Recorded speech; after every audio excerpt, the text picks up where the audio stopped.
Abra sua Bíblia comigo no livro do Êxodo.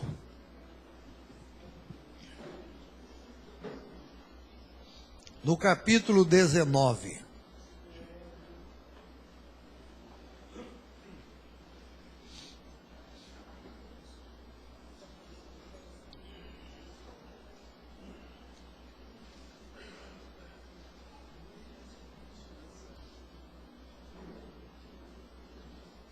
Aleluia.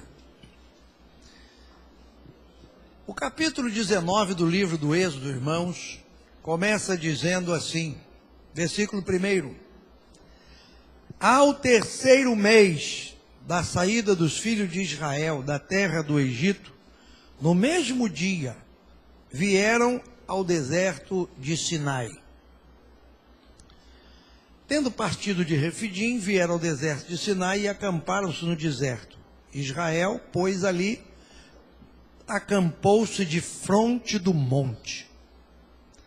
Subiu Moisés a Deus e o Senhor o chamou do monte, dizendo: Assim falarás à casa de Jacó e anunciarás aos filhos de Israel.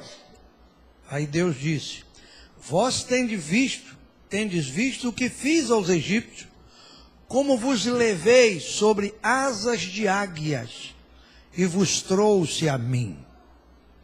Agora, pois, se diligentemente ouvirdes a minha voz e guardardes o meu concerto, então sereis a minha propriedade particular dentre todos os povos, porque toda a terra é minha. E vós me sereis um reino sacerdotal e um povo santo. Estas são as palavras que falarás aos filhos de Israel. E veio Moisés, chamou os anciãos do povo e expôs diante deles todas essas palavras que o Senhor lhe tinha ordenado.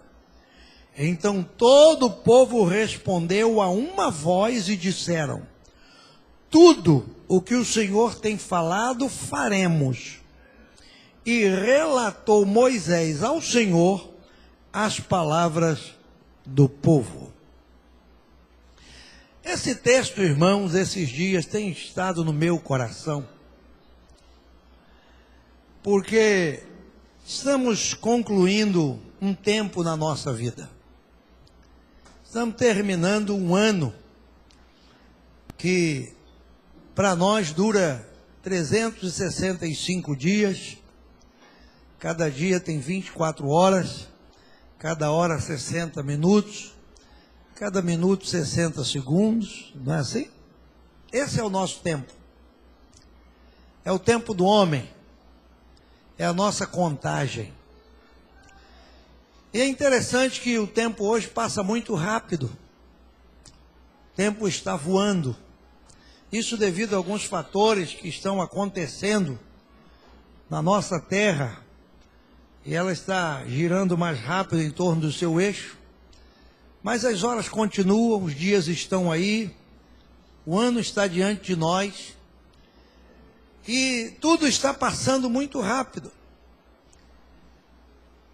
E é interessante que chega esse momento aqui que nós estamos diante de uma realidade. Fim do ano.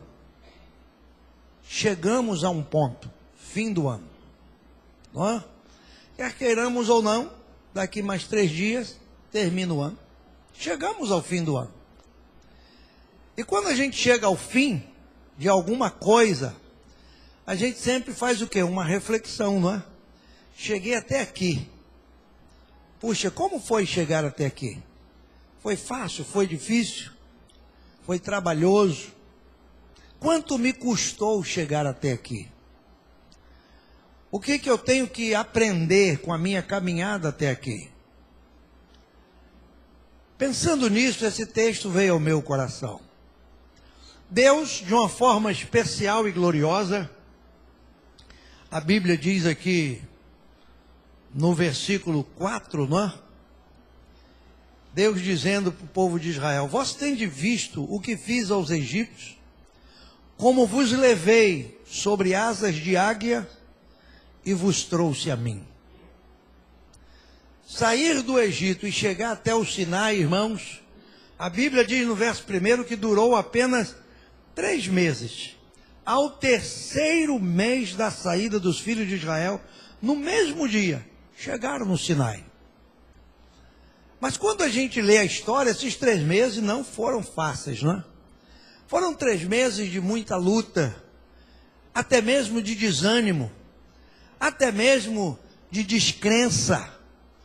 Foram 3 meses de provação. Não foi fácil chegar até ali. Deus trouxe o povo até o Sinai, mas ele sabe como chegou ali. O povo já chegou cansado, não é? 3 meses, tão pouco tempo. Passaram pelo mar, comeram carne, receberam maná, provaram água da rocha, não é? Reclamaram, murmuraram, lamentaram, mas chegaram. Chegaram. Isso tem sido também a nossa realidade. Chegar até aqui hoje, para alguns, não tem sido fácil. Chegar até aqui, para alguns, não foi moleza, né? Foi um tempo difícil, foi um ano difícil. Alguns estão chegando ao fim do ano desempregados. Outros estão chegando ao fim do ano, vivendo aí talvez uma situação difícil, com uma causa que não sai, com a solução que não chega, com a enfermidade que não desaparece. Mas, como a misericórdia de Deus é sobre todos os irmãos, todos nós, de alguma maneira, recebemos algo da parte de Deus. Não é? Mesmo com as suas dores, com as suas doenças, você chegou até aqui. Mesmo com o seu desemprego, com as suas lutas, com a sua escassez, você chegou aqui. E estamos hoje, todos nós, como povo de Deus, como diz a Bíblia aqui, defronte do monte. Chegamos, estamos de frente do monte. E agora, Senhor? Chegamos, e agora? Chegamos aqui, 29 de dezembro. O que a gente espera quando chega a um lugar deste, a um tempo deste, passando o que temos passado, vivendo o que temos vivido? O que a gente espera? Deus, quando trouxe o seu povo até ali, a Bíblia diz que Moisés sobe a Deus àquele monte. É a primeira vez que Moisés sobe ao monte. Ele não sobe lá no alto do monte. É a primeira fase de Moisés. Isso aqui é muito interessante, depois você pode ler. Ele faz essa primeira subida, logo em seguida ele faz uma outra subida, e mais tarde ele faz uma terceira subida. E ele passa 40 dias na presença de Deus. Nesse momento aqui, Moisés sobe. E quando ele chega ali, Deus diz, fala aos filhos de Israel, anuncia a casa de Jacó, para que eles se lembrem como foi que eu fiz no Egito para eles chegarem até aqui. A saída do Egito, irmão, não foi fácil. Foi com luta, foi com batalha.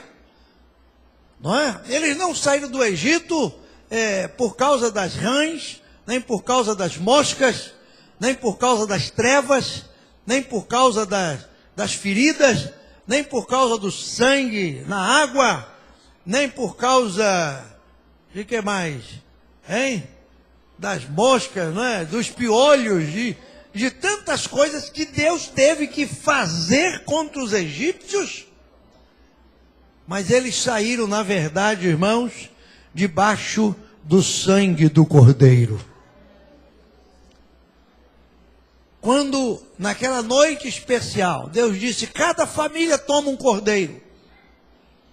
Assa esse cordeiro. Se a família for pequena, não dá para comer, junta 2 famílias. Mas não pode sobrar nada, não pode ficar nada. Vamos comer todo o cordeiro.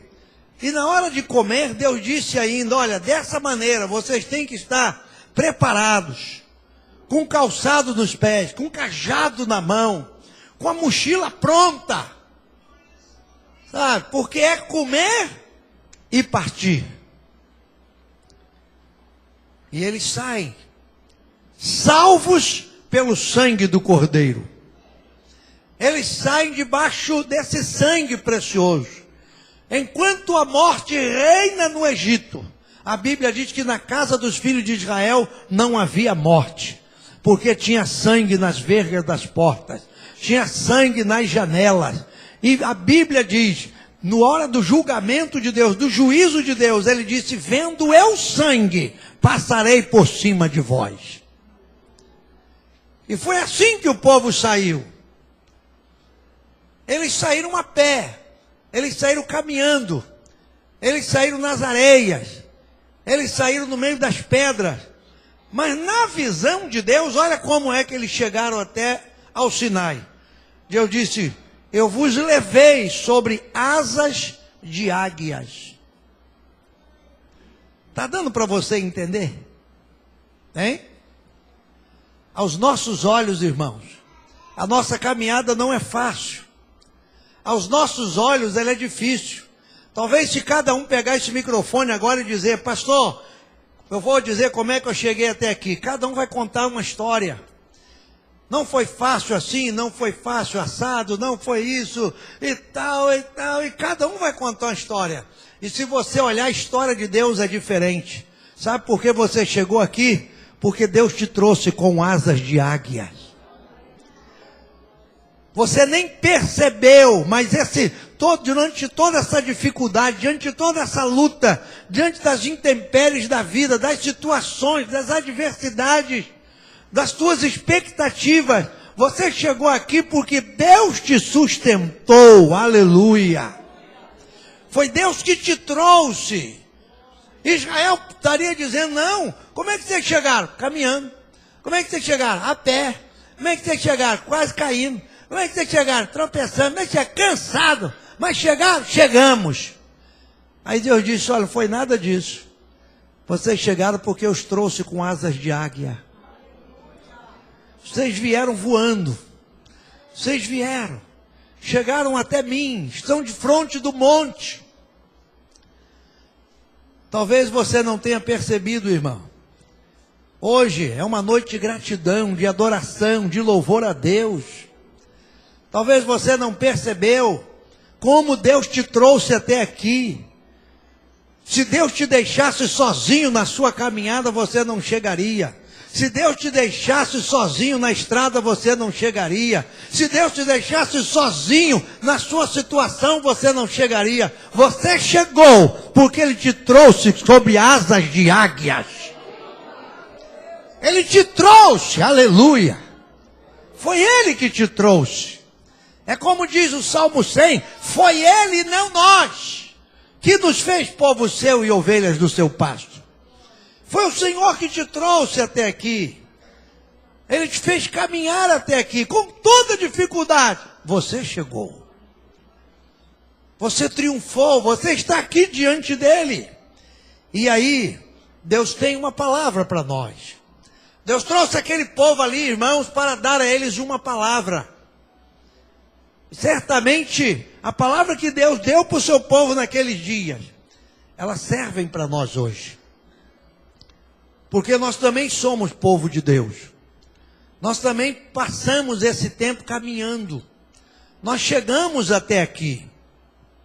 O povo chegou ao Sinai. E onde foi que nós chegamos? Hein? Onde é que nós estamos? Diante dele. Eles chegaram defronte do monte, da presença de Deus. E onde é que nós estamos essa noite? Diante dele, na presença dele, adorando a ele. E aí Deus disse para aquele povo: agora pois, se diligentemente ouvirdes a minha voz, e guardardes o meu conserto, então sereis a minha propriedade peculiar dentre todos os povos, porque toda a terra é minha. Irmãos queridos, Deus chama o seu povo. Primeiro, Deus tira o seu povo do Egito para cumprir as promessas que ele havia feito a Abraão, Isaque e Jacó. Com Abraão, Deus forma uma nova aliança na terra. Com Abraão, Deus faz um novo pacto. Deus estipula um novo tempo de provação, um novo estágio, chamado tempo patriarcal. Teve o tempo da inocência no Éden, teve o tempo da consciência depois do pecado, teve o tempo do governo humano, onde os homens dominaram sobre a terra, e aí Deus teve que julgá-los com o dilúvio. Aí Deus chama um homem e faz uma aliança com ele, já em Gênesis capítulo 12. Inicia-se um novo tempo. Desse homem faz uma nação, um povo, e caminha com esse povo até aqui. E é aqui no Sinai onde tudo muda, porque a partir de agora Deus vai dar um novo tempo para esse povo, um tempo debaixo da lei. Faz uma nova aliança com esse povo, um novo concerto com esse povo. E o propósito de Deus para abençoar o seu povo está aqui. Primeira palavra que Deus diz: se diligentemente ouvirdes a minha voz. O livro do Apocalipse é um livro interessante. Lá no livro do Apocalipse tem uma bem-aventurança, no capítulo 1. Você já viu? O livro do Apocalipse tem uma bem-aventurança lá no capítulo 1. E às vezes a gente não percebe isso. O livro do Apocalipse começa com uma bem-aventurança. É o capítulo 1, versículo 3. Olha o que diz aí. Livro do Apocalipse, capítulo 1, versículo 3. Bem-aventurado aquele que lê e os que ouvem as palavras desta profecia e guardam as coisas que nela estão escritas, porque o tempo está próximo. É bem-aventurado os que ouvem, é bem-aventurado os que leem, e é bem-aventurado os que guardam. Quando Deus disse para o seu povo assim: se diligentemente ouvirdes a minha voz, Deus está falando, irmãos, do primeiro passo: ouvir. Quando o apóstolo Paulo, em Romanos capítulo 10, ele descreve sobre a salvação, Paulo diz de uma forma muito especial: a fé vem pelo ouvir.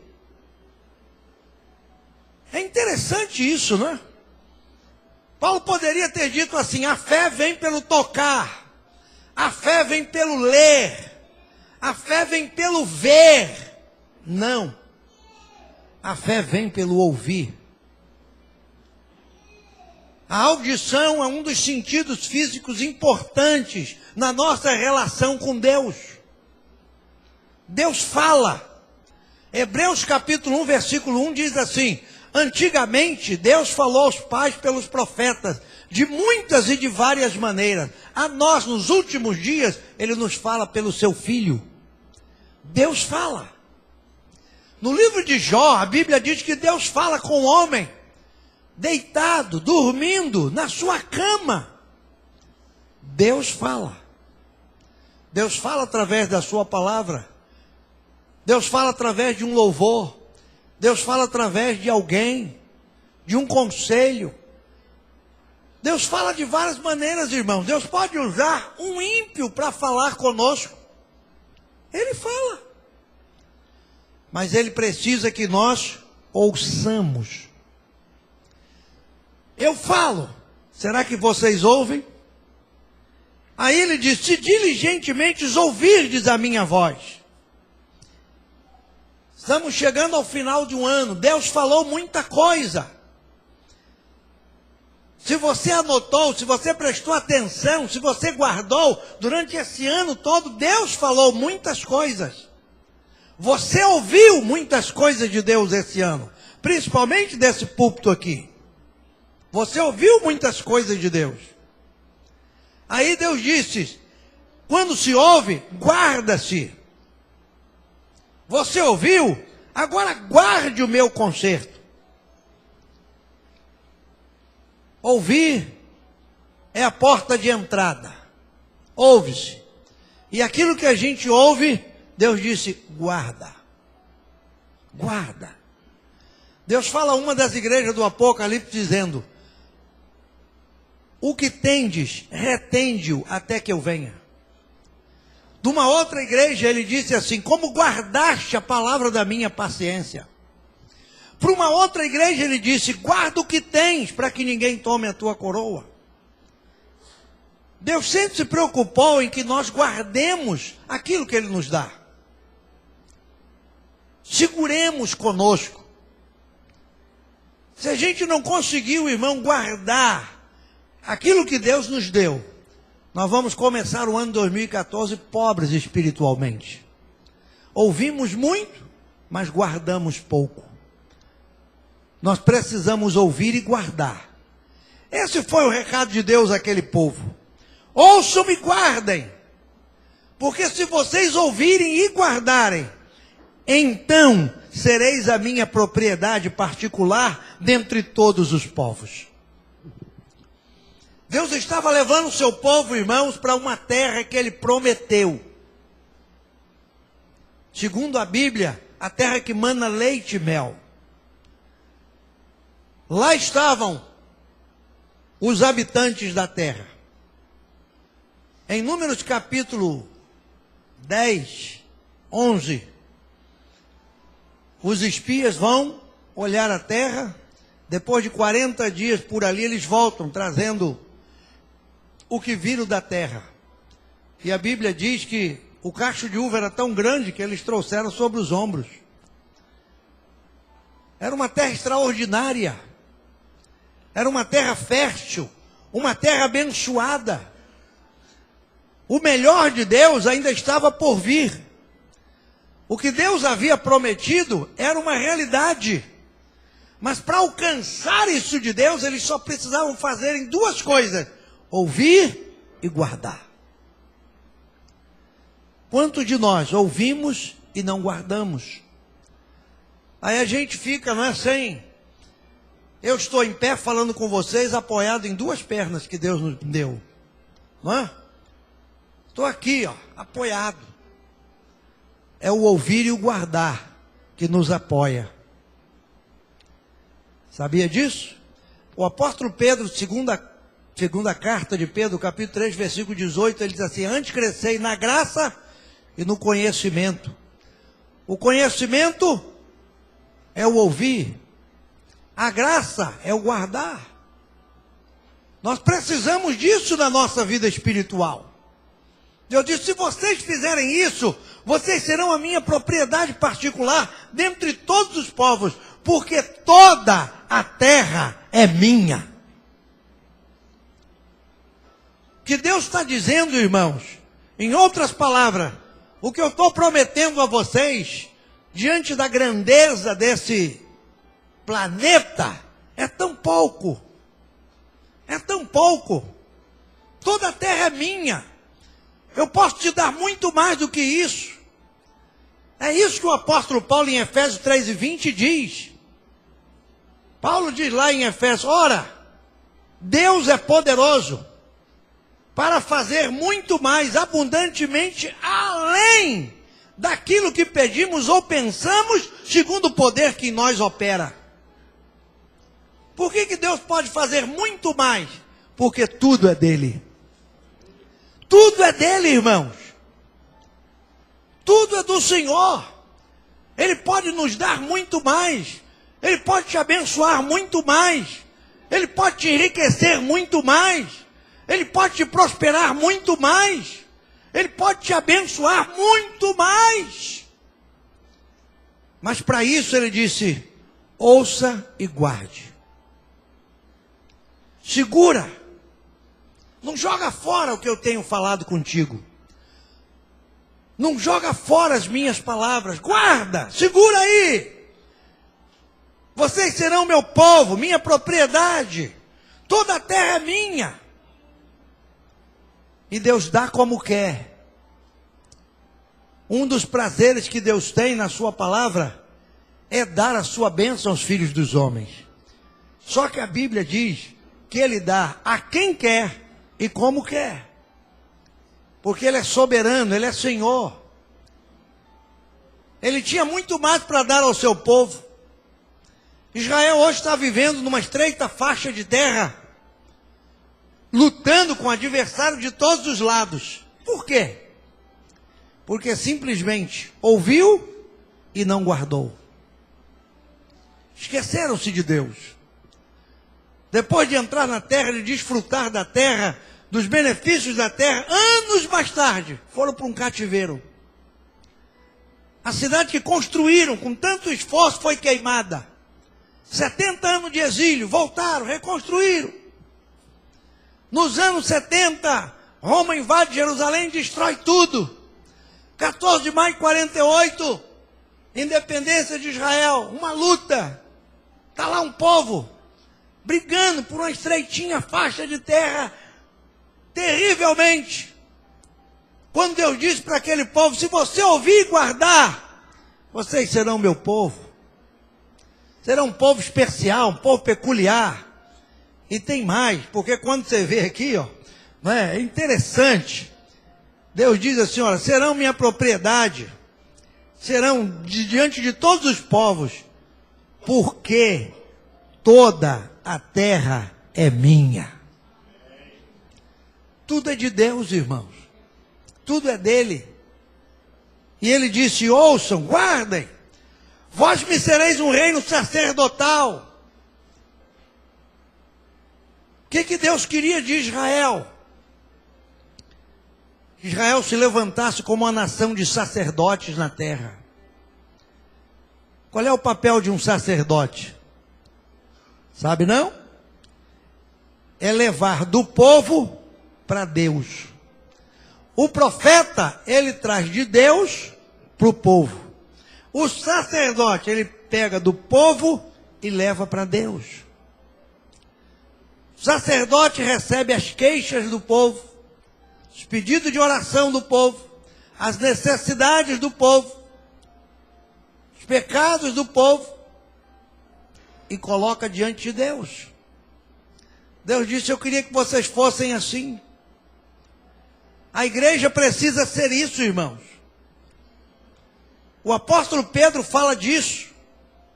Abra sua Bíblia aí na primeira carta de Pedro para você ver o que Pedro diz sobre isso. O que nós somos. Muitas pessoas dizem assim: pastor, o que eu sou na igreja? Não é? O que é que eu sou na igreja? O que é que nós somos, irmão? Muitas pessoas não entendem. Quando alguém fala: o que você é na igreja? Fala: não sou nada não. Eu sou só um crentinho que sento lá num qualquer lugar qualquer. O que você faz lá? Não, nada não.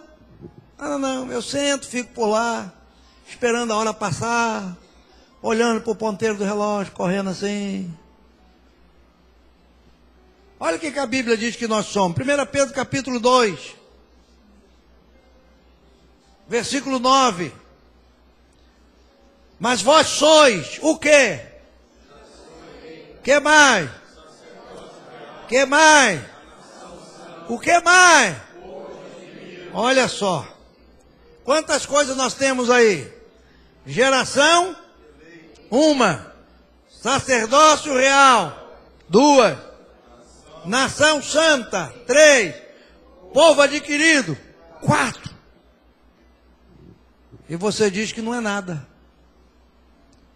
Não é? O que você faz na igreja? O que você é na igreja? Nada. Eu não sou nada. Deus te tirou, Deus te trouxe, Deus chegou, fez você chegar até aqui, para você dizer que não é nada.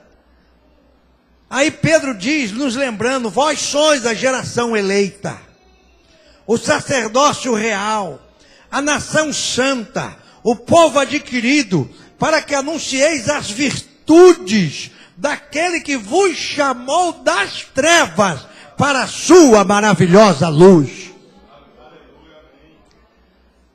E sabe por que nós chegamos aqui? De que maneira nós chegamos aqui? Apocalipse capítulo 5. De que maneira nós chegamos aqui? Apocalipse capítulo 5 mostra. versículo 9 e 10. Olha o que diz a palavra.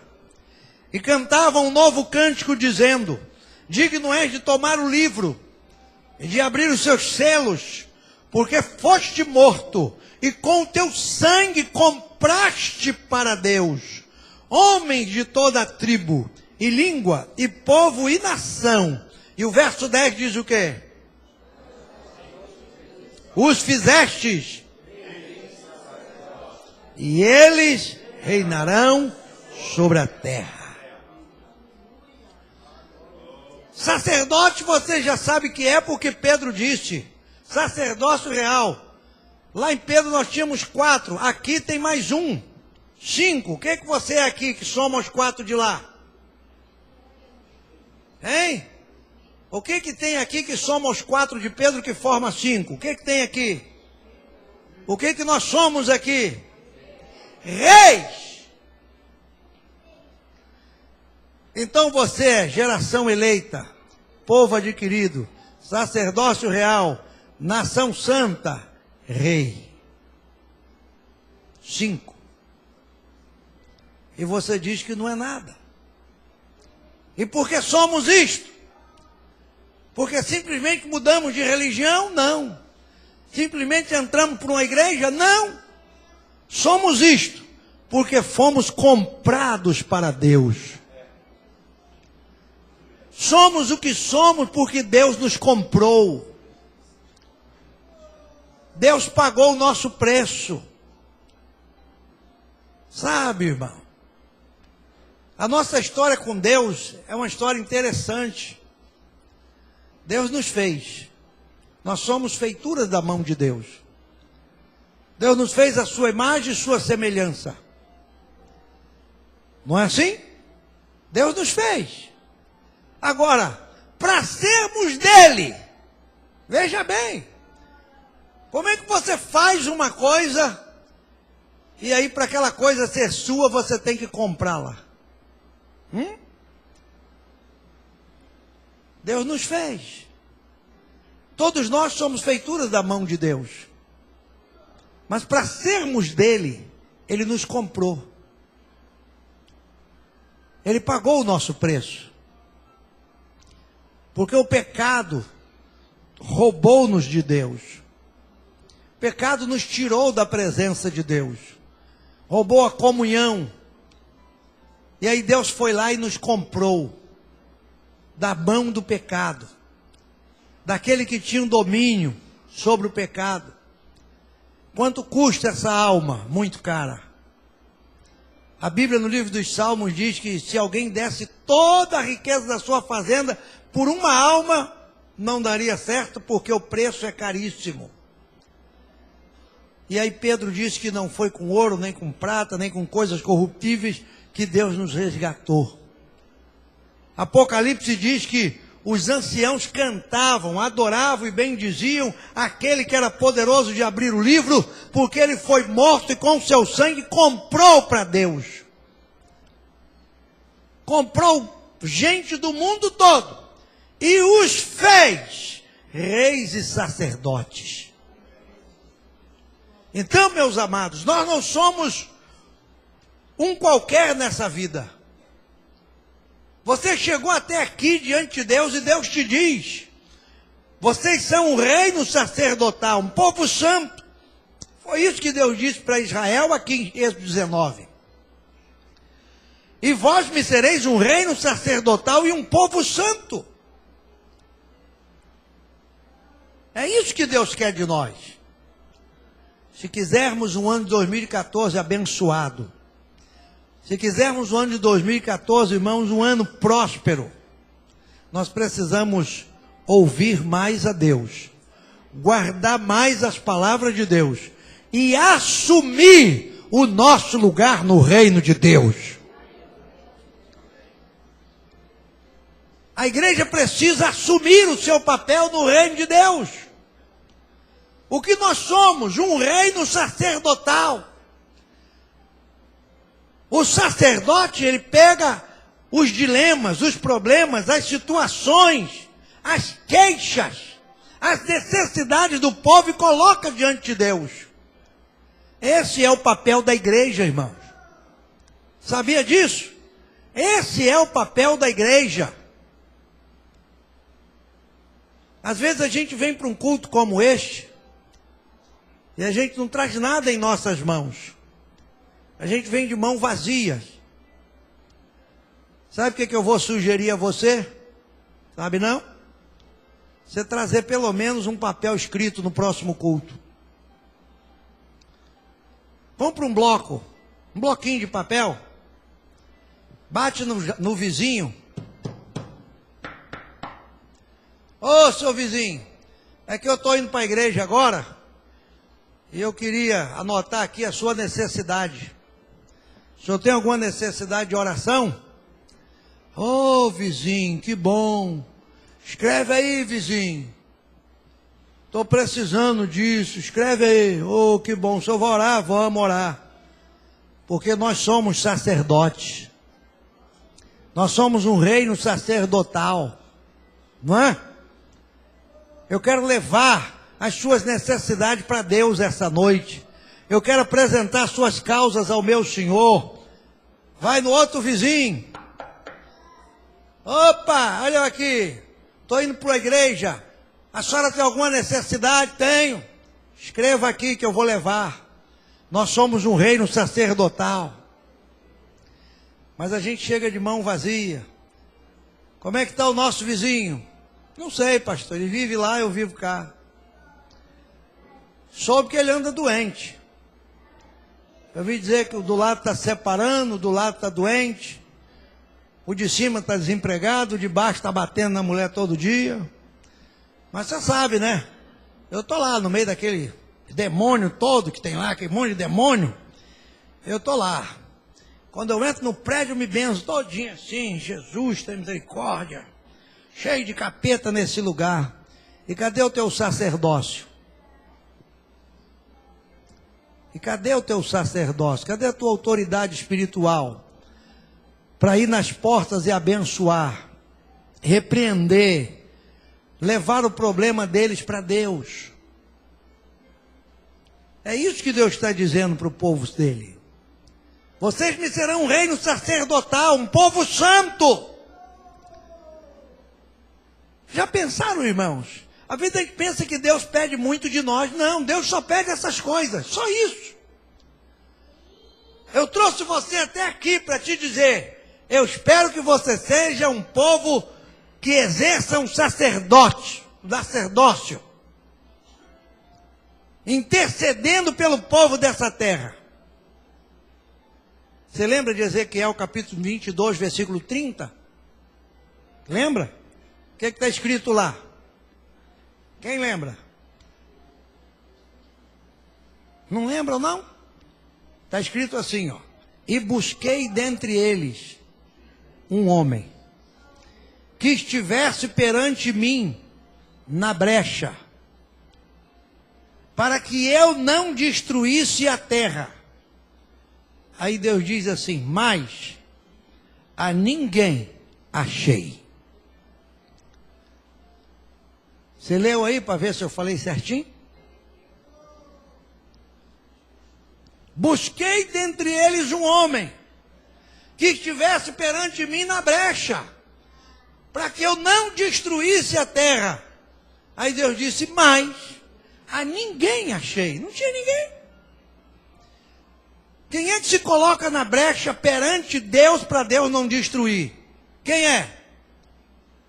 Quem é? Estou pregando sobre isso. O sacerdote.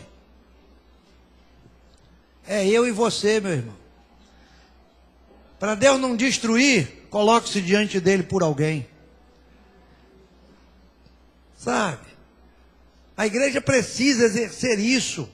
Olha o que Deus pediu do seu povo. Um reino sacerdotal e um povo santo. Mais nada.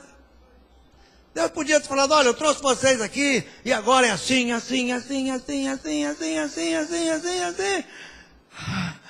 mas isso tudo, meu Deus. Misericórdia. Quanta coisa. Não, irmão. Deus falou, olha, trouxe você até aqui, para dizer para você, que eu espero de você, para o próximo ano, um homem sacerdote, uma mulher sacerdotisa. alguém que vai se interessar pelos problemas do povo e vai apresentar a mim. Sabe como são nossas orações? Quem já ouviu a sua própria oração? Quando você estiver orando, você faz assim, ó. Bota a mão assim, próxima à boca aqui, no ouvido, você vai ouvir melhor. Faz isso. Ajuda muito, ó. Meu Deus. Aí você vai ouvir sua oração. Sabe como é que a gente ora? Senhor, eu estou aqui, eu preciso disso, eu preciso daquilo, me dá. Senhor, tu é poderoso, eu sou teu servo, Senhor, eu mereço, eu preciso, eu vivo debaixo da graça, é tudo eu. Escuta a tua oração só.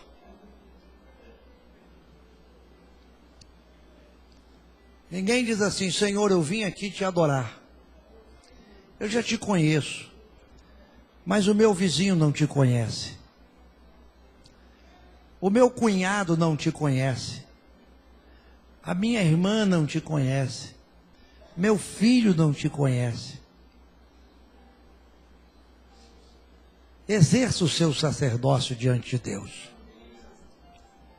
Pare de orar mais por você, pelo seu umbigo. Jesus, o meu umbigo. Ah, Jesus. Esquece.